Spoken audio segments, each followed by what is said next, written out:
We are back, everybody. We had a week off last week. Jackson was a little under the weather, partying and singing too much in the preparation for St. Patrick's Day, lost his voice. But we are back. It's called football on the Vendetta Sports Media YouTube channel. And Jackson, before we hop into kind of a boring week as far as Premier League action goes, how are you doing now? I'm good, and thank God we've got some college basketball on right now Oh, because yeah. it would be a very boring week. Yes, it would be. Conference tournaments going. Was at the SEC tournament the last two nights, or last night and today. Dude, I paid 82 cents for two games yesterday. Really? It was sick. Crazy. That's great. I paid like $100 for the UNR UNLV game last Saturday Damn. for ticket. It was fucking. I maxed out my credit card. Dang. Yeah. Hey, but was it worth going? Oh yeah, it was sick. Oh yeah. Are they going to make the tourney? Oh, easy. Easy. They're like 7-6 seed right now. Oh shit. So Yeah, no, Nevada's good. and then we have that coming up next week. It's a great time. As much as we love the international break, it can be a little dire compared to club matches. So excited for March Madness. We also had Champions League this past week, which we'll touch on briefly, and some FA Cup this weekend. All that being said, let's kick it off with the biggest match of the week this past weekend. Liverpool hosting Manchester City, and City got off to a pretty good start. John Stones, of all people, scoring quickly off a corner that was taken quickly from Kevin De Bruyne. Pretty heads-up play there. 100% was. Just play the corner near post like that, completely catch them sleeping. Little bit Divock Origi-esque, if you remember the Trent Origi goal that they scored against Barca all those years ago. Yeah. Very similar in how they kind of manufacture that City. So whoever's in charge of their free kicks, I'm assuming they have set pieces. I'm assuming they have a set piece coach. I don't actually know that, but I feel like everyone does these days. Yeah. Friggin' well done, because he watched the film. He saw what Liverpool does. And you see, I think it was Ake pushed out.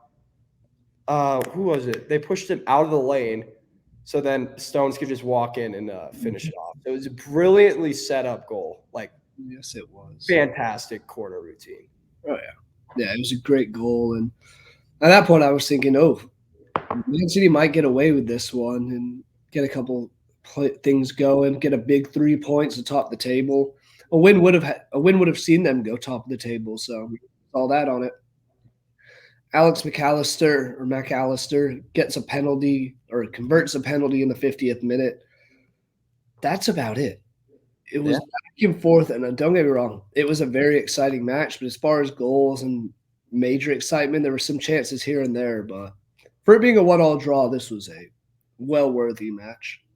No, it was still an exciting match. Yeah. Like, it wasn't like we didn't have anything. We had 6 shots on target from each team, so we did have chances being created. There just wasn't a whole lot in terms of goals being scored to really show for what was being created. But it was still such an exciting match to watch.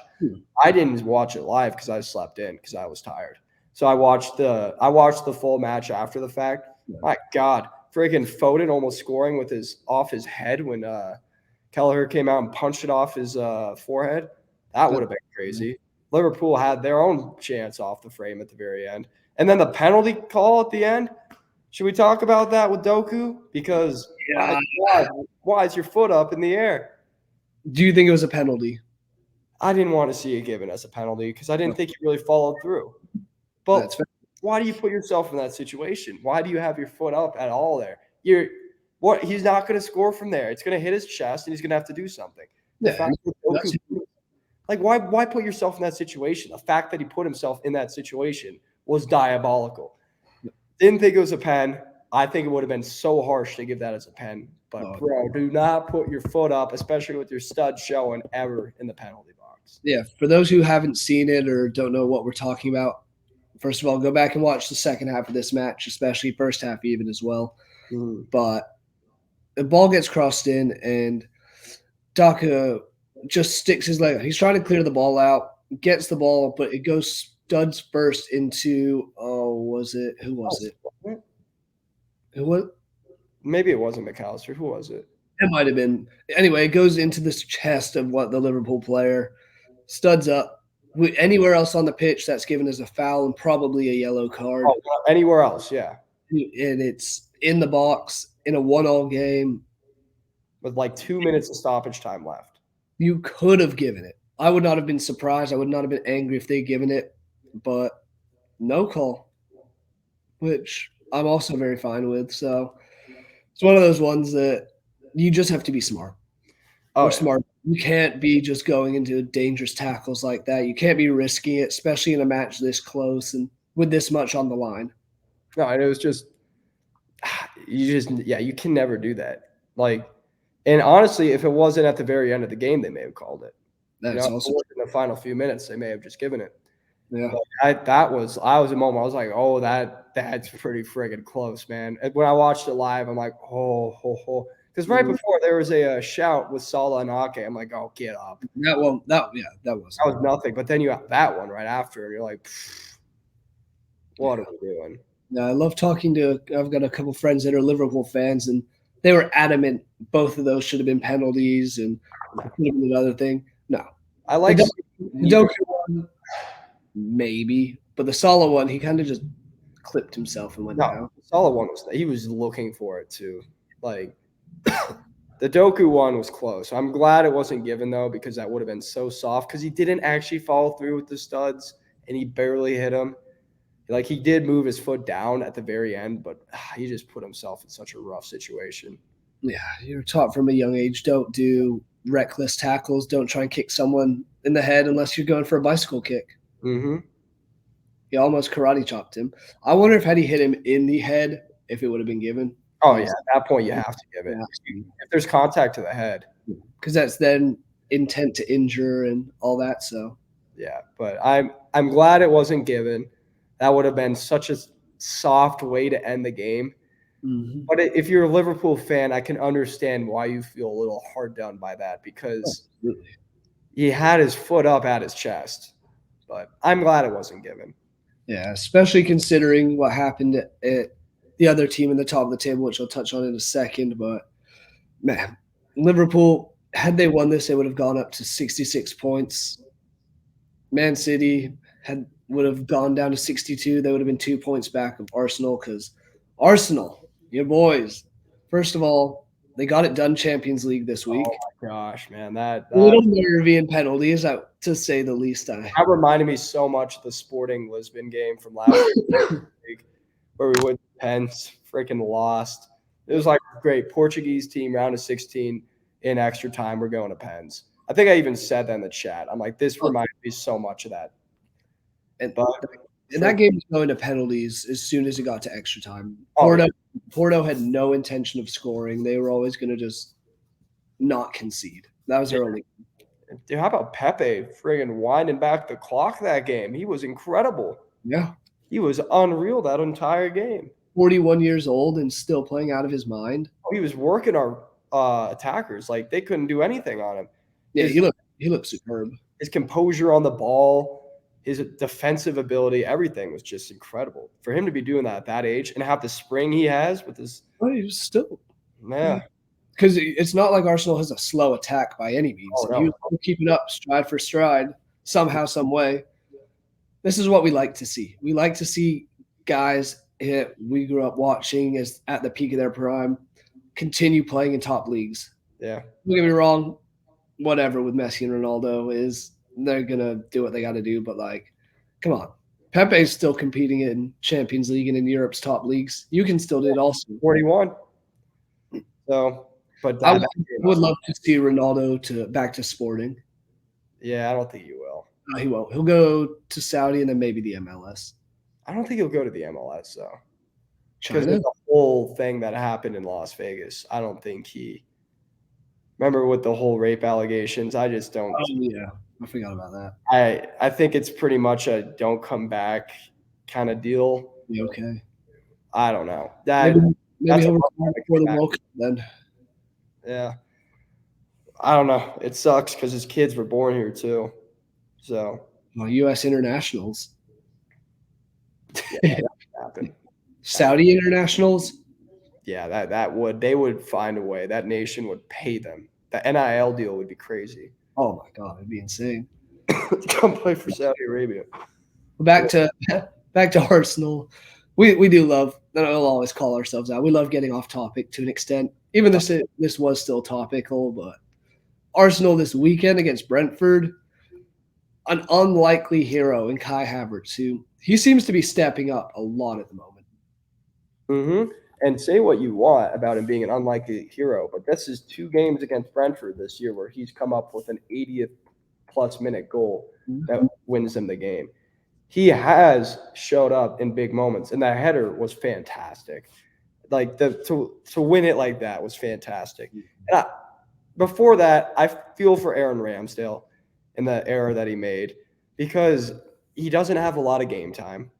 And then suddenly he gets his chance, and he's obviously going to be a little rattled because he's a goalkeeper. Mm-hmm. So that's an issue a lot of people are talking about. I think he saved our ass in the second half. I don't know if you saw the Ivan Toney chance. Oh, yeah. First of all, that would have been outrageous if Toney had pulled that off. There's a reason he's back in the England squad because he is absolutely outrageous. And he almost gave an assist with a quick little flick. If you saw that one, through Arsenal's back line that almost put one of their players, I'm spacing on his name, through on goal. Like Ivan Toney can do he's craziest stuff. Yeah, we'll dive into at least a little bit of the England's squad a bit later, but Ivan Toney's back, which is this was the Ivan Toney we expected to see more of. The one that creates not only goal scoring chances for himself, but for his teammates and just opens up the pitch way more. So it's exciting to see. But yeah, Kai Havertz, 4th goal in 4 consecutive Premier League matches. Mm-hmm. It's only either Champions League, but 4 and 4 in the Premier League is impressive nonetheless. Even has a couple assists in there as well. So he's stepping up in the big time. Yeah, and they needed that result. Like it was a tough game. Brentford was doing everything they could, and honestly had a draw written all over it. So yeah, huge goal from Kai Havertz. And those are the kind of points that if you want to win the league title, you got to pick up all 3. And that's exactly what Arsenal did. Because with City and Liverpool playing the way you're playing, you can't drop points. None of these 3 can drop points. So huge for Arsenal. Now they're top of the table. Now, obviously, that's going to probably not stand. They're going to have to go and play at City in, just over 2 weeks' time. I think it's March 31st. Yep, that's their next match. Yeah. Premier League match. So that right there, I don't think Arsenal's going to get that done. We'll talk about that, obviously, when that comes closer. But for the time being, you got to get all the other points you can, and that's exactly what they did. And they're sitting pretty on top of the league right now after their giant run of form that got them the goal difference that they have now, plus 46. Yeah, and that goal difference is something that kind of gets looked over at times because in the past it's been unexciting and unclose races. Now where it's 1 point separating the top 3, goal difference could be massive. And getting those 6-0s, those 5-0s, that could be the difference between Arsenal winning the league and, say, Liverpool or City winning it, is that goal difference. Mm-hmm. Liverpool's currently second, 64 points as well as Arsenal, but they have a plus 39 goal difference, 7 worse. 7 goals is a lot to make up. I don't care who you are. No, it really is. 35 goal difference and 63 points. So they're even more in that,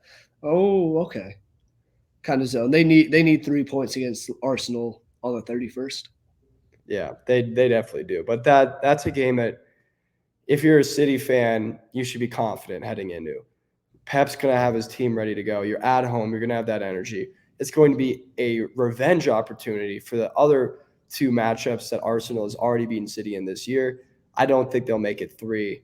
I think City will definitely get it done, head back on top of the table. Or at least, second place, because I think Liverpool will also get a win that weekend as well. And they've got the superior goal difference like we just talked about. But the fact that Arsenal picked up these points and they have the goal difference they have is going to keep them in this race, even if they lose at City.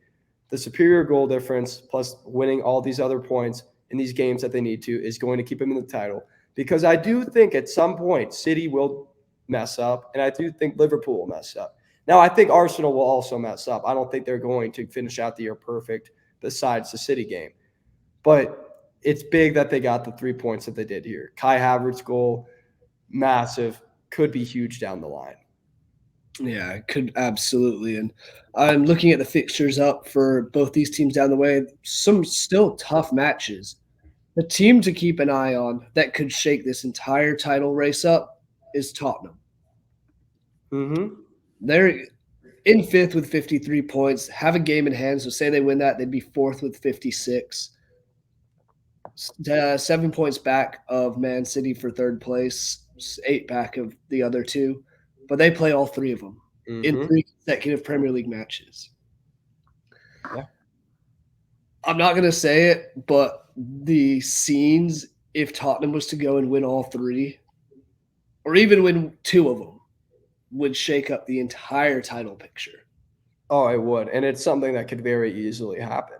Yeah, It's especially something when that I'm concerned about happening. they're home to Man City, they're home to Arsenal. You know that Arsenal one is going to be just. There's nothing Tottenham fans would rather have apart from winning a trophy, but they don't know much about that, so we're going to avoid. Yeah, so but anything to make Arsenal not win a trophy is right up there as to be. Oh, yeah. Is And, the best thing they could have. and that's going to float through the players. They're going to be like, because at this point, I do think they're a little too far out Mhm. with the, because we're in the, business end of the season now. We only have 10 games left. Tottenham, I guess, does have 11. I think they're just a little too far out because even if they beat all three of them, they're still going to be what, like 4 points out, and I just don't think they Yeah, it's have it still in. Yeah, I don't think they have it in them to win it. But yeah, like you said, if they have the chance to keep Arsenal, their mortal enemies, from winning their first title in just 20-ish years, yeah. oh, they're going to be all over that. Oh, absolutely. And the crowd will be up for it. And they play home to Man City the week before, at or Liverpool the week after. So that's the end of April, beginning of May fixtures are crucial Mm-hmm. for that. Took a lot of time on that. A couple other ones to talk about this past week. We'll mention Tottenham briefly because they looked brilliant against the fourth place Aston Villa, winning 4-0 at Villa Park. And we've talked many times on here about how Villa Park has been a fortress, yada, yada, yada, how good they've been at home. 4-0 defeat to Tottenham. Yeah. Props to the Spurs there. Yeah, but terrible if you're Villa. Now, not a red, but that was in the 65th minute when it was already 2-0. Yeah. You can't even go ahead and blame that. And like you said, Villa's been fantastic at home. I mean, even today, they won 4-0 against Ajax. Dang. So, yeah, they cooked at home today. They've been cooking at home all year. Tottenham walked in there and just ran them off the field. Yeah. So even before the red card, it was already 2-0. And that's what Tottenham can do. This is what this team can do. They've had some rough goes because at one point we're like, this Tottenham team could win the league. And they still have a team that I think is good enough to win the league. They just haven't had the performances to go along with it consistently. And But when they are firing, this is what they can do. oh yeah, and not saying that every team hasn't suffered injuries, but they suffered injuries to crucial players at the worst time. Yeah, Madison, Van de Ven. Madison scored the opener in this one, so Yeah. that's what brought that up. He got one, but that's the 4 different goal scorers, and they kept their foot to the gas all the way to the end. With Son getting a 91st minute goal to make it 3-0, then Timo Werner, who kind of looking much better than he was at Chelsea, making it 4-0. 2 goals and 2 for him. Tottenham has the team to be Champions League bound. They really do have a great team and a bunch of really, really good players. It's just, can they hold off and avoid any more injuries? Yeah, and I just feel like there's just been a lot of inconsistency as well, even with some of these players when they are playing. Now, they've set themselves up, like you said, if they win their game in hand, they go back into the Champions League spots. And I do think it's a spot where they deserve to be. Either them or Villa both deserve a spot. And unfortunately, it's only going to be one. But if you're a Tottenham fan, you should be excited about the future. Because if this is Ange's first year and you've got your team doing this well, sure, they're not going to win the league, but you have 3 teams that are having very good years, and they're pushing each other. you're not quite there yet, but you're on the right path. You should be very, very excited about this because Ange has him playing very well. They love him. You got to make sure you keep him. That's Yeah. the big thing. Can't lose. Teams are going to be coming. Liverpool's going to be coming for him. Man U potentially will be coming for him. Yeah. So you gotta keep him because he's doing bits right now. And I mean, if he gets you back into the Champions League, that's a huge win on the year.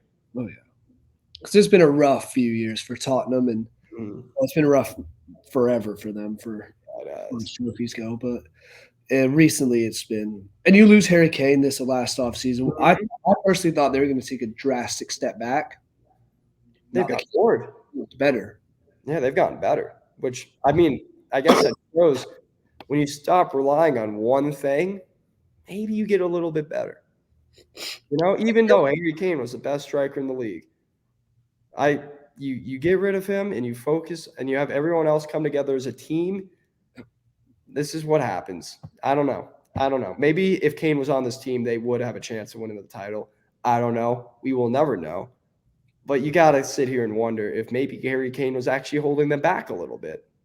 I think Harry Kane might just be cursed. You see what's happening at Bayern Munich this year, and it's crazy. It's absurd. They are getting run out of the league by Bayer Leverkusen. It's awesome to see from a neutral standpoint, but I would love Harry Kane to win a trophy. I'm just hoping it's this summer. Yeah, I'm hoping it's not the Champions League either.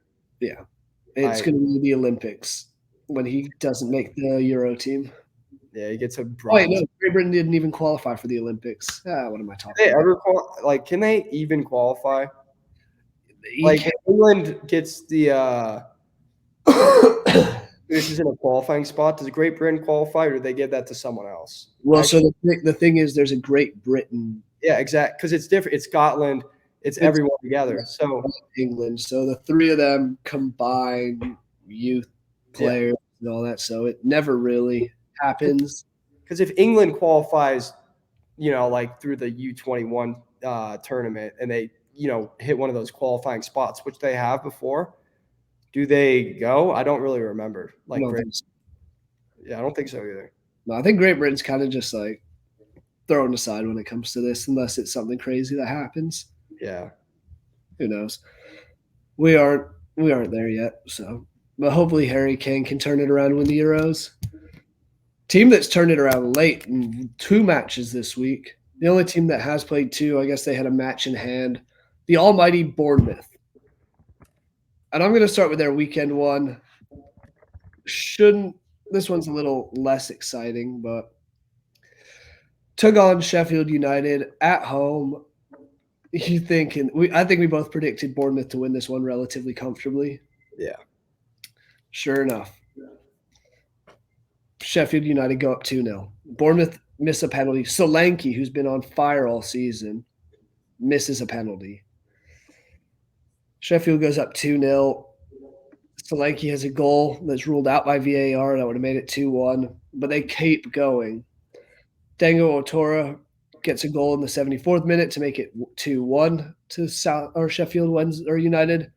And then Enis Unal gets the equalizer in the 91st minute. Not that it's a massive 3 points for them. Bournemouth, as we've said before, are kind of far enough away that they shouldn't be worried. Now have 35 points. Luton in 18th has 21. But big result for them-ish there. But I don't think it was as big as the other one. No, not even close. Yeah. Down 3-0 to Luton. First of all, Luton Town, man, this has been their problem all year. Offensively, they can rock. They can tussle with the very best when it comes to their offensive production. But when it comes to defense, they just have none of it. They're up 3-0, and then Bournemouth comes back and wins 4-3. Now, this is the second time this week that Bournemouth has come down from a multi-goal deficit. So huge props to them because they've found ways to pick up 4 points from rather hopeless-looking situations. So Bournemouth right now, I mean, hats off to them. They got Tyler Adams coming back too. When is he coming back? He subbed on in the 71st. So good for him. Yeah, and he's got called up to the U.S. So He's he was the one American player I'm bummed Leeds lost, and I'm happy he's getting minutes. yeah. How does it feel knowing that McKennie's like Juventus's like best midfielder this year now? Like he got us relegated and fucked off, or screwed off. So I've got everybody who was at Leeds and all the players on loan this season. They're dead. None of them are gonna have a shot at coming back. I would take Tyler Adams back, but he's on a full contract. Yeah, he actually just moved. Yeah, so he's full. Sadly, you don't want Brendan Aronson back, bro. He's terrible. He's got to figure something out. But as we've said, MLS is falling. Oh, it's beckoning. It's gonna come in a year. Yeah. But back to Bournemouth. Yeah, that's twice already today. Jesus Christ. We actually maybe even 3 times. We had some college basketball talk early on. Yeah, you're right. But anyway, Luton. This one is a killer.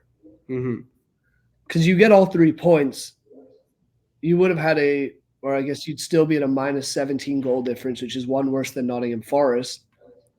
But you would be tied on points. You'd be a point back of Everton, 2 back of Brentford. Survival looks a little better at that point. Still in the relegation zone, but now, first of all, it's such a deflating loss. But then we're still 3 points back. We have a worse goal difference than all 3 of those teams. This might, to me, seal their fate. Because looking at their matches coming up, it's not pretty. No. Like Nottingham Forest this weekend, Forest has looked better as of late, but they're only one. And I guess wins that game, Luton goes down because Forest 6 points. Yeah. So that one's a must win for them. Then it's at Tottenham, at Arsenal, home to Bournemouth, at Man City. Yeah. Not great. Not at all. And this is what it's always been in the relegation battle. This is what happened with Leeds last year and teams in the past as well, is you have to beat the teams around you. You're not going to go out and beat the big teams. You need to beat the teams that are 5-6 spots by you. The ones where you get a win. And those are the ones where teams like Bournemouth have been winning, and therefore they're being safe. And that's why they're in 13th place right now. Yeah. It's because they do beat them. Bournemouth, like you said, props to them. Coming back from multi-goals down twice in a week. This all but guarantees their safety, in my opinion. Oh, yeah. I feel like they've been safe, realistically. Yeah. But they just keep performing well, and they've had a really good year because I thought they were going down. That was my prediction before the year started. I thought they were going to get relegated.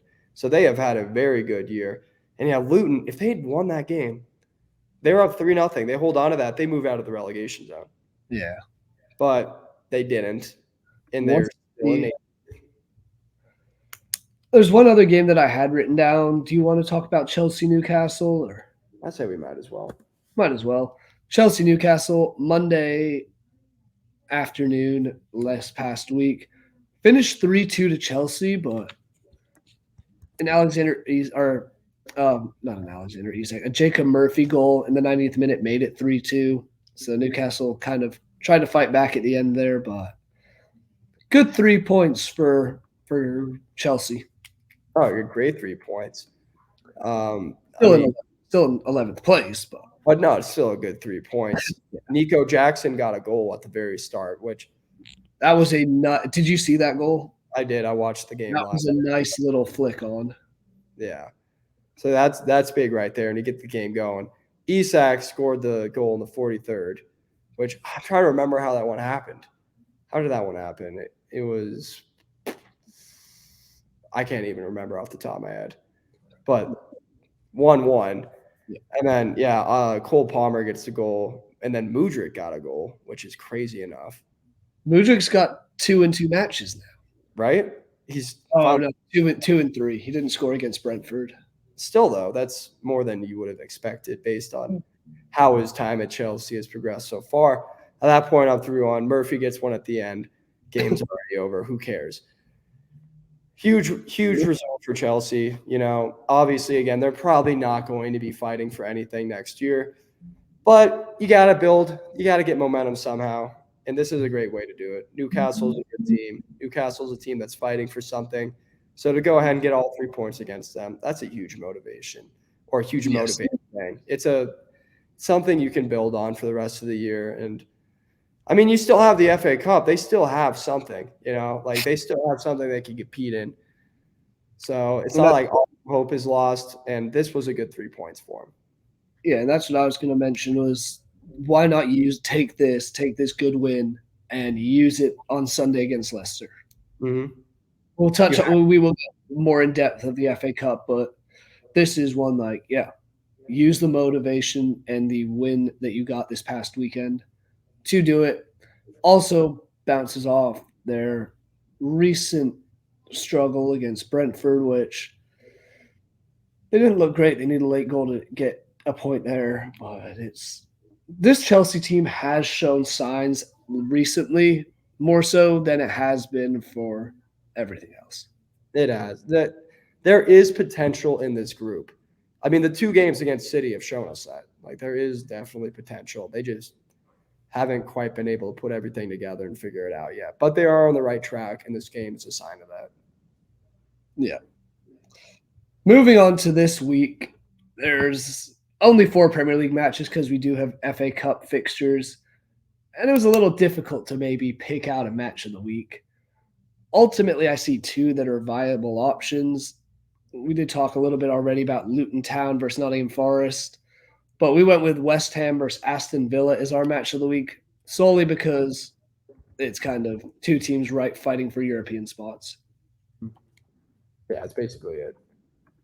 Yeah. But, I mean, it'll be a good game. Like, don't get me wrong. It will be a good game. It's definitely one worth watching.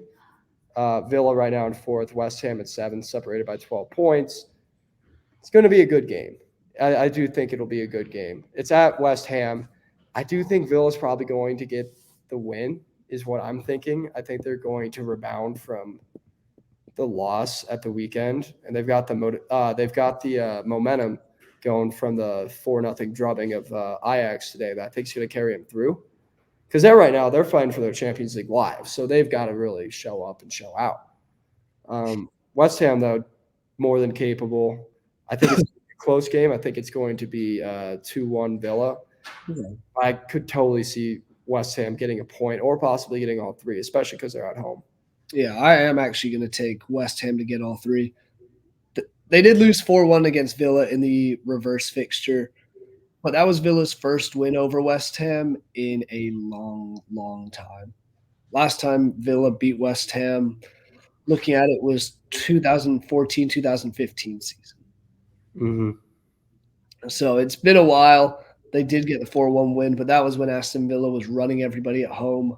This one's at West Ham in London, and coming off of 5-0. Sure, their 4-0 drubbing of Ajax was good, but West Ham had a 5-0 drubbing at home of Freiburg today, as we are recording on Thursday, March 14th. Well, just realized it's Pi Day. More you know.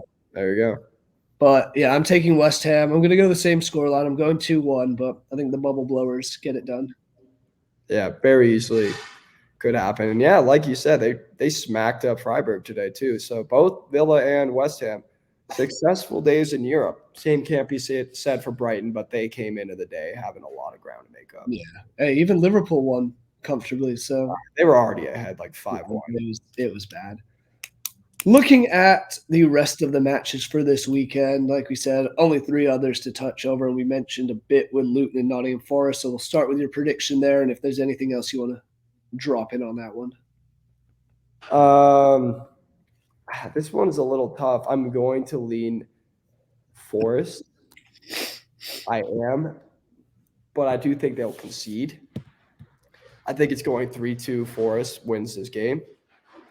I don't think Forest defense is very good. I think they will get scored on. I just feel like they've got more about them to stay up. Yep. I really do.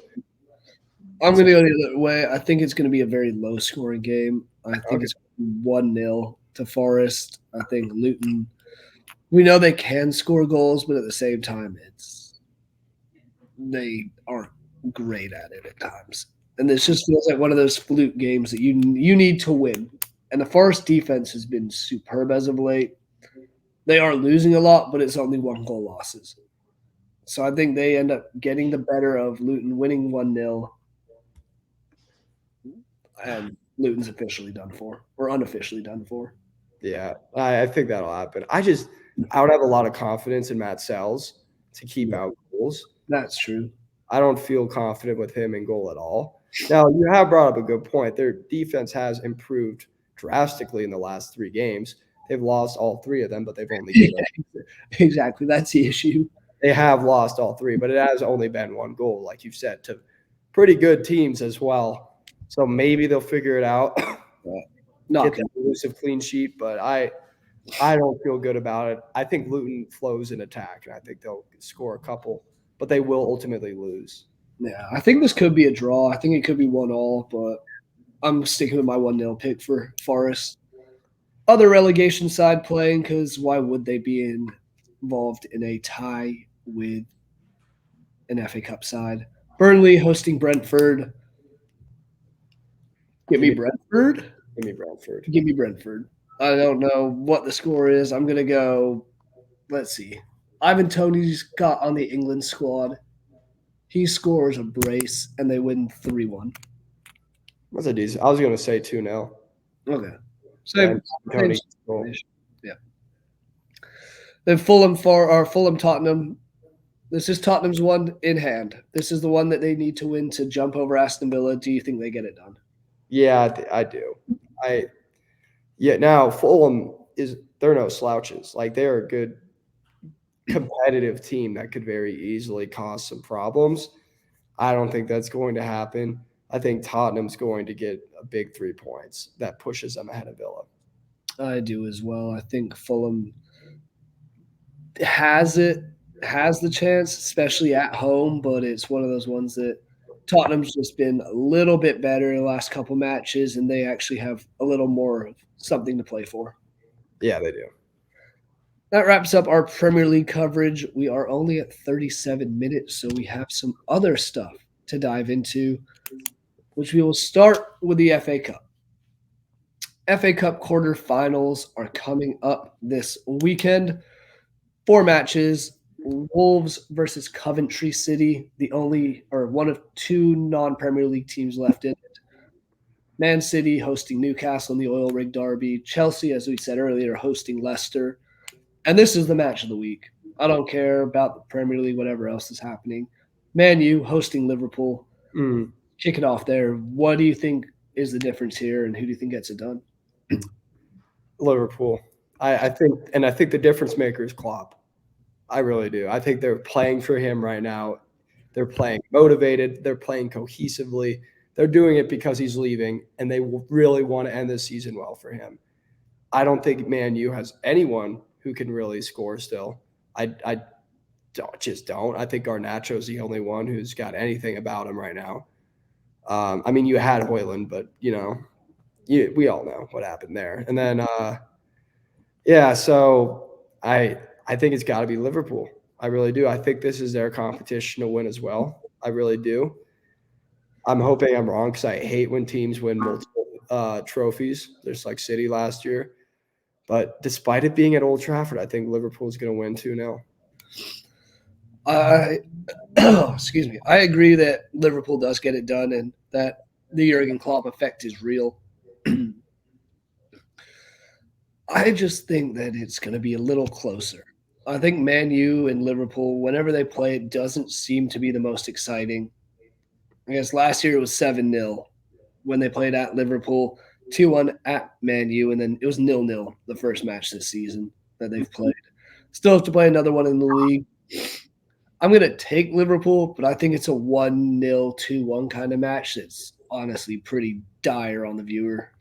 All right, fair enough. But I still think it could have some moments of brightness, but I think Man U knows that they can't. If they make it a high-scoring match, they're not going to be able to keep up with Liverpool.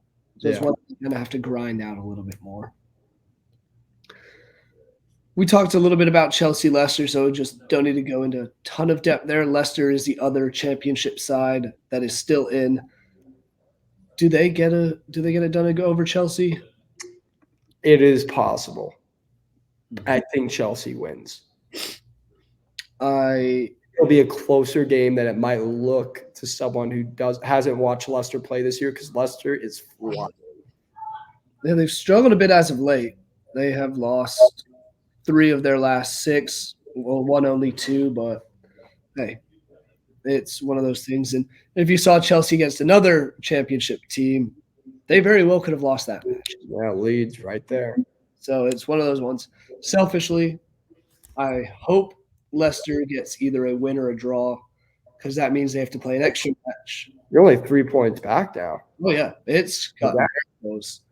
And Leicester has to reschedule some matches. So I'm hoping for a little extra games. And, hey, a couple injuries that keep them out for a month or so. Never wish ill on people, but hey, I wouldn't complain. Let's put it that way. You wouldn't complain. I do think Chelsea gets it done somehow, some way. They'll find a goal or something stupid that Nico Jackson or Cole Palmer probably will get it done. But I'll take Chelsea. I'll go 2-1. All right. I don't know how much they'll win it by. Uh, I'm going to say 2-0. Okay. But I do think Leicester's got it in them to win this game. Absolutely. Jamie Vardy's going to have a party. Love to see that. Man City, Newcastle. I'm going to take Man City. I am too. This is the tournament. And I even saw some interview with Pep where he's like, yeah, I was told by Sir Alex Ferguson the EFL Cup, Caribou Cup, whatever the hell it's been called at times, isn't that important, but the FA Cup is. I think Man City wins the whole FA Cup. I think we'll see the Liverpool and them final unless the gods wish otherwise and have them in the semifinal. But, hey, feed me Man City Coventry in the final. Coventry City, the biggest upset in football history, at least in English football history recently. That would be sick. Plus, there's an American on Coventry. Who? I guess the number 9, Haji Wright. Oh, that's right. And he's actually been playing pretty well. Yeah, he's been scoring a fair amount of goals. So that'd be kind of cool to see if Coventry could keep going just for that. He got kind of snubbed with the Did he? Yeah, he got snubbed. So I think it'd be cool to see him do well in this game. Which we'll get into that when we talk international. But you got to remind me to ask about the U.S. team, because I do have a question for you. What do you think the score is? Because I think we're both on board that Man City wins. I'm going 3-0. Yeah, I was going to go 2-1. I think it's a little closer. Okay. Newcastle does well against City a lot of times. That is true. So I could see it being a decent game, but I think City ultimately wins. Yeah. And into that last game, Coventry traveling to Wolves.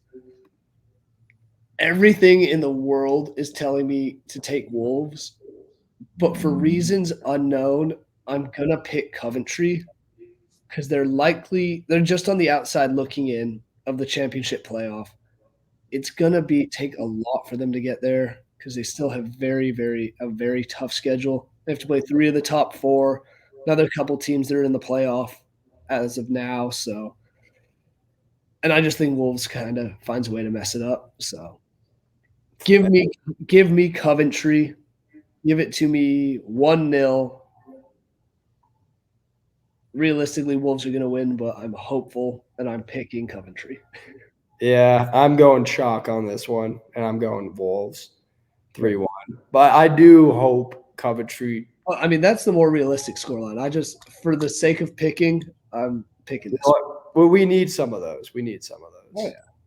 Sometimes they go okay. I had Bournemouth over someone that hit Man U, and then Fulham over Man U. That's Man U. That is Man U. We know they're going to blow it at times. But any other thoughts on the club stuff? Anything club football related in terms of the English leagues? Not a whole lot, to be completely honest. Yeah, I mean, it's going to be kind of a dead week. We kind of touched on the stuff, so I think we basically got it all. Yeah, I'm going to say quick shout to the championship title race. Ipswich, Leeds, Leicester, even Southampton a little on the outside looking in. 4 points separating the top 3 teams, and only the top 2 go through automatically. So that's something to keep an eye on. Elsewhere, I'm going deep in the bag today because we don't get to talk club much next week. League 2, Wrexham might be getting promoted again. Wouldn't that be crazy? That would be insane. They're in third place, and from League Two up to League One, 4 teams get promoted total. The top 3 teams automatically, and then 4 through 7 playing a 4-team playoff. Wrexham is currently third. Yeah, they've got a shot at the title too. They do. They're 2 points back of Mansfield Town with the title. Stockport County, who I think won today. I think they ended up, they drew with Salford City. Came from 2-0 down there. Got moved up to second place. They have a match in hand, so they win that. They will jump to first. But another one that's exciting because sure, the goal is to get promoted, but if you can win a trophy and win some silverware by doing so, even better. Oh yeah. Hey, that's what in Hollywood owners will do for you though if you Wrexham, because it's not just the money that they got from them. It's the sponsors. You get Expedia on the shirt. You get all this notoriety. You get fans. I mean, they're probably serious Wrexham fans in the U.S. now because of the show. Yeah. So. League One also has a close race, but that's mostly for the playoff spot or the second promotional spot as well, I guess. Derby, Portsmouth is kind of starting to run away. They have a 5-point lead over Derby County, who's in second. Bolton Wanderers in third, has 1 point back. And like the championship, top 2 go through automatically, and 3rd through 6th play in a playoff.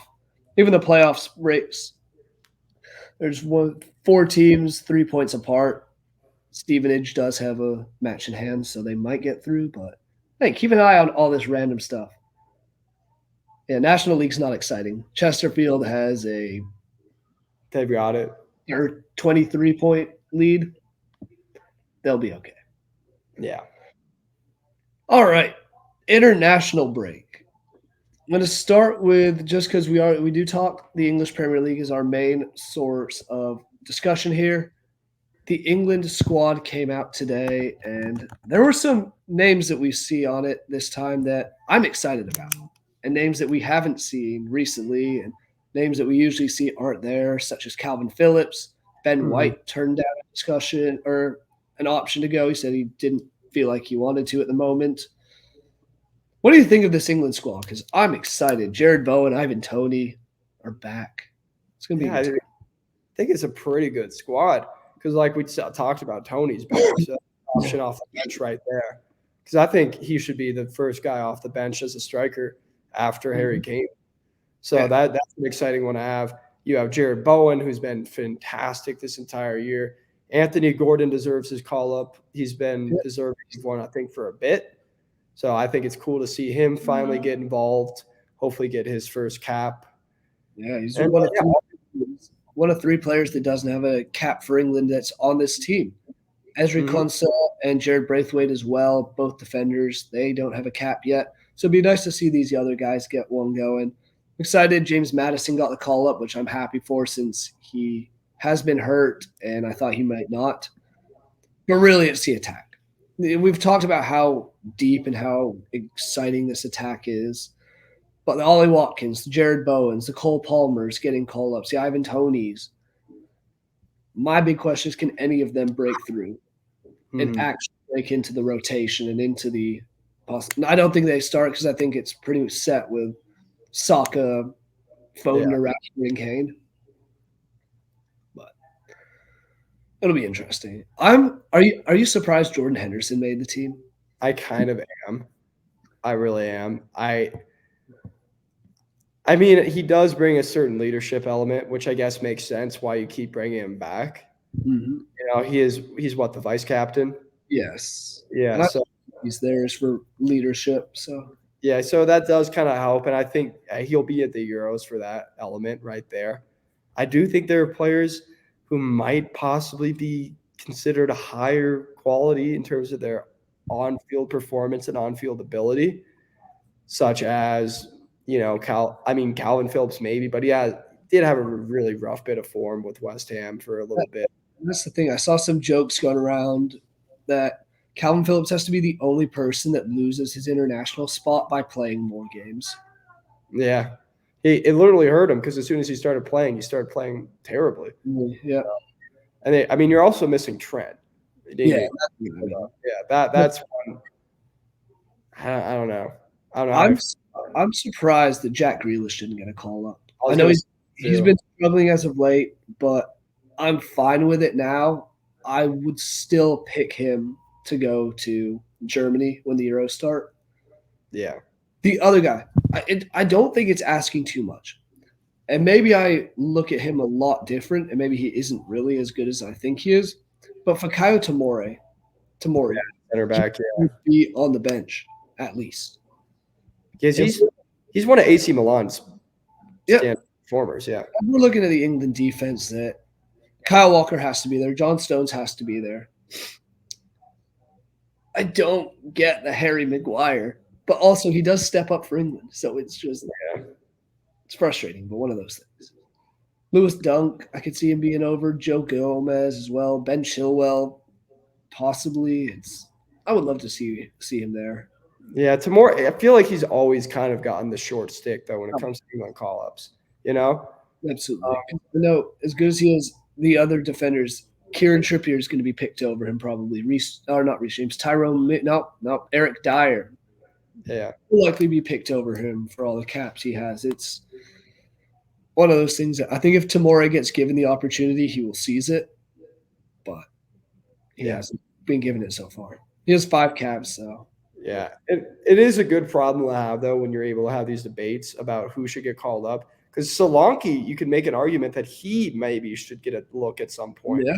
Probably not during this Euro cycle, but he's performing well enough that maybe he should get a look. Someone like Callum Wilson is always someone who you got to consider. So you always have, like, the fact that you are able to have these kinds of debates is a very positive sign. And there is going to be a point where some of these players start aging out a bit, especially on the defensive end. Kyle Walker's 33. I don't know how long he can keep going for. Yeah. Maguire's 31. Lewis Dunk got a call up and he's 32. It's going to be time for these younger guys to come in. And having the Rico Lewis is, I know he's only had one call up, but Levy Colwill, I think he's 20, 22 maybe? He's 21. Okay, another young guy. Reece James is still only 24, which, God, seeing Reece James listed as 24 seems ridiculous. I feel like he's been around forever. Anyway, other international stuff. That's enough of England. They do play Brazil and Belgium this week. I have no idea if it'll be on TV. I don't know how. I feel like it'll be on Fox Sports 1. I feel like they always find a way to get England games. There's the playoffs. Oh, that's true, though. I don't know if they will. Reddit streams, call me captain because I'm a pirate. Oh, that's how we watched Arsenal yesterday. Oh, yeah. It's bizarre, but hey, you got to do what you got to do. While we're talking teams specifically, I wanted to ask, did Gio Reyna make it on the U.S.? Is he back? He did. He's back on the U.S. team? Yeah. Has he been for a while now? He was like last time. Okay. The relationship, I think, has mended a little bit. It was never really him. It was more so his parents. Yeah, exactly. But, does he deserve to be called up right now? Probably not. But he is still one of our better performers when he plays, especially in CONCACAF games. So I don't really have a problem with him getting called up. But he took some bad advice with his loan move to Forest. That's all I'll say. Yeah, I agree. He doesn't get much playing time there, and time there. Exactly. So I guess should have gone to Marseille, should have gone to Sociedad, one of those teams. Did Matt Turner get the call up? Yeah, he's going to start. All right. I assume so, but you never know. Horvath got called up. If you guys have been following this podcast long enough, you know Matt Turner is one of our favorite topics of discussion, solely because you have no idea what he's going to do ever. Could be great. Could be like he was at the last World Cup. In the words of like he's been at Forest. In the words of the manager, I cannot remember at the moment. Sometimes maybe good, sometimes maybe shit. And that is Matt Turner in a nutshell. 100%. Since we are talking a bit of the U.S. right now, CONCACAF Nations League. That playoffs are coming up, I believe. Yep, 21st. Semifinals are. Who's playing? What are your thoughts on that one? We're playing Jamaica? Which Jamaica's got their own little Premier League championship contingent. Yeah, they don't even have Bailey on this team. Really? I don't know if he's hurt or not. I haven't checked, but he didn't get called up. So that's going to be a tough game in the semis right there. Jamaica is not an easy team to play, especially with the players they have now. And then Mexico is playing Panama, which Mexico will likely get it done, but they have looked shaky in CONCACAF recently. They barely got through to this stage against Honduras. So, I mean, that'll be penalties. a fun one too. That's going to be exciting. I think, honestly, the way Mexico's been playing recently, and the way on the other side, the way it looks like Panama's run of form has been, I might be taking Panama to win that one. It will be a good game. I think Mexico will. I mean, they'll be favored. Ultimately, it's going to be Mexico, U.S. It always is. Except for last time when Canada was actually in form. But yeah, no, it's realistically going to be Mexico and U.S. And that's exactly, if you're CONCACAF, what you're hoping for, because then you get people viewing. Yep. And you got to advertise it for Euros or Copa America this summer. Preview game, yeah. World Cup in a few years. Everything is surrounded about those two in Canada. I would love to see Jamaica-Panama final, but I know that's not going to happen. Don't count out Jamaica against the U.S. That's a game where it could happen. I mean, Jamaica's played tough games against the U.S. recently. They always just seem to come out on just the wrong side of things. That's my.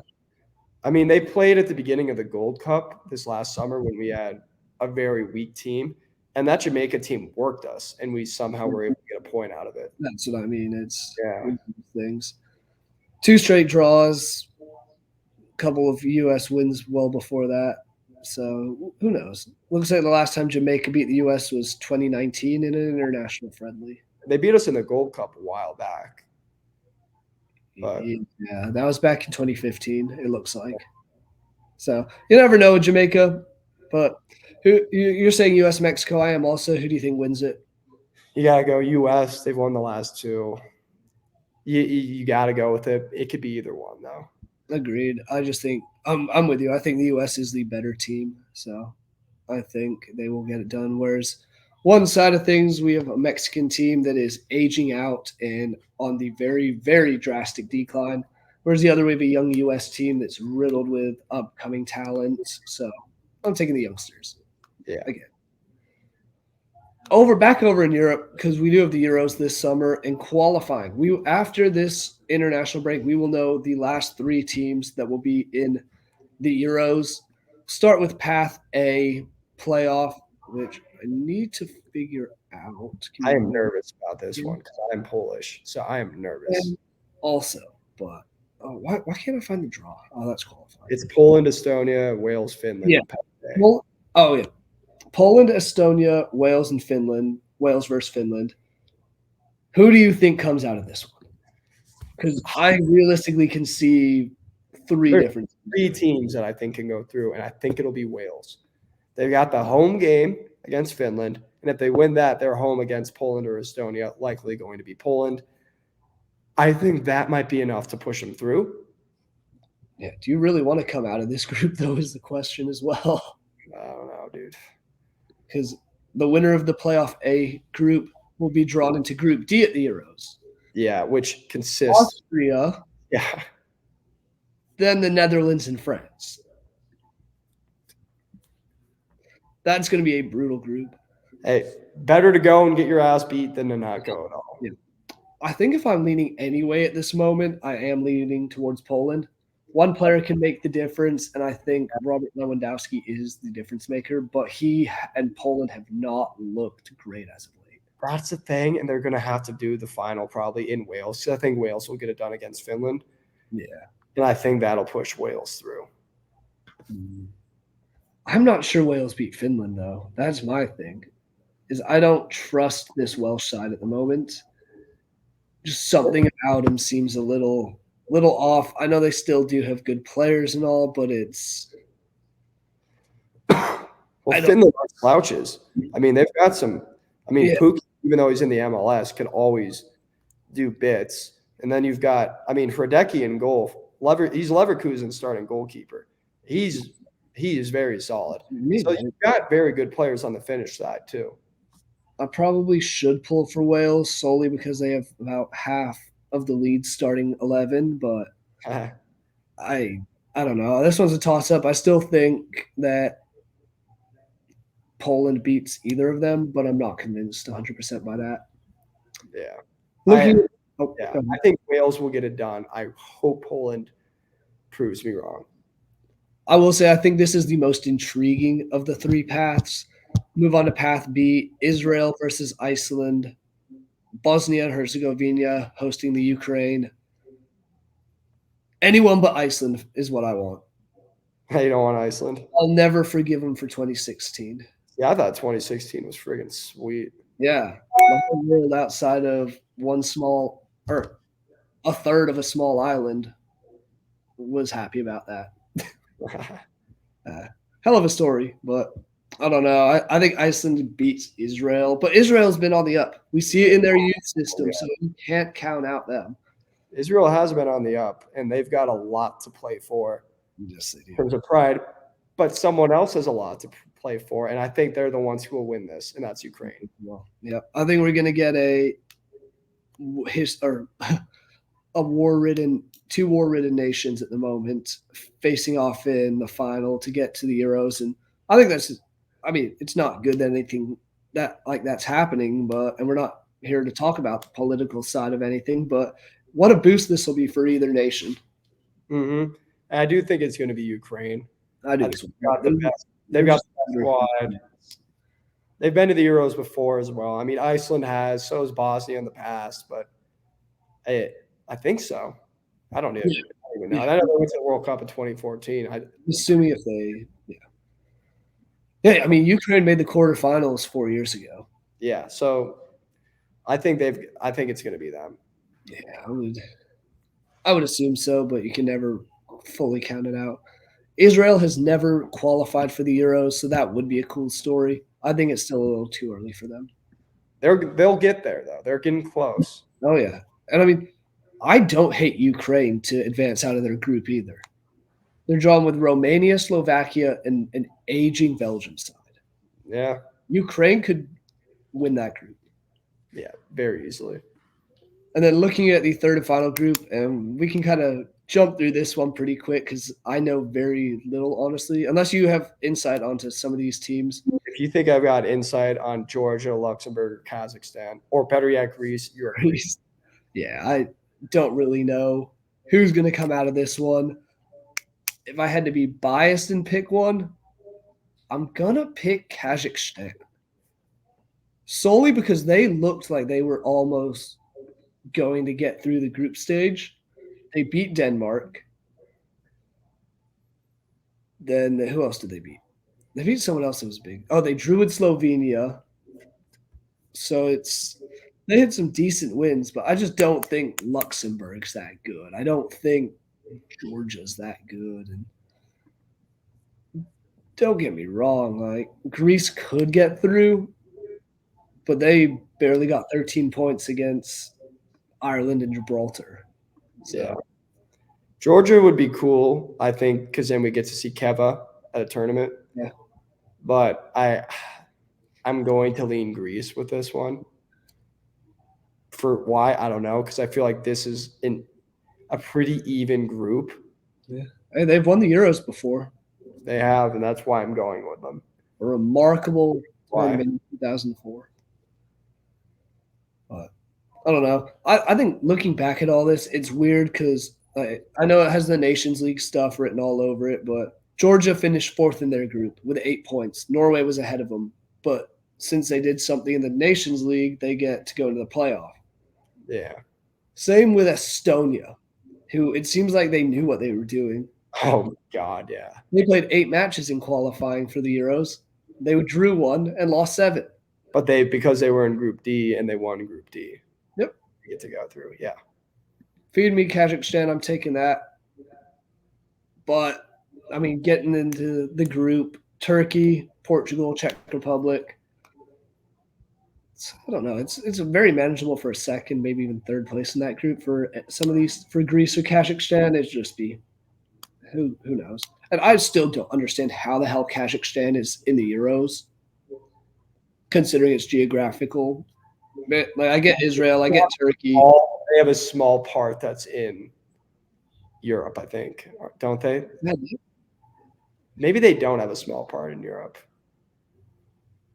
I don't know. Same with like Azerbaijan and yeah.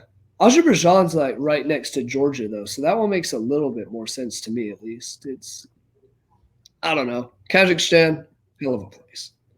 I guess they're trying to say I it's guess cold for it's European. Russia.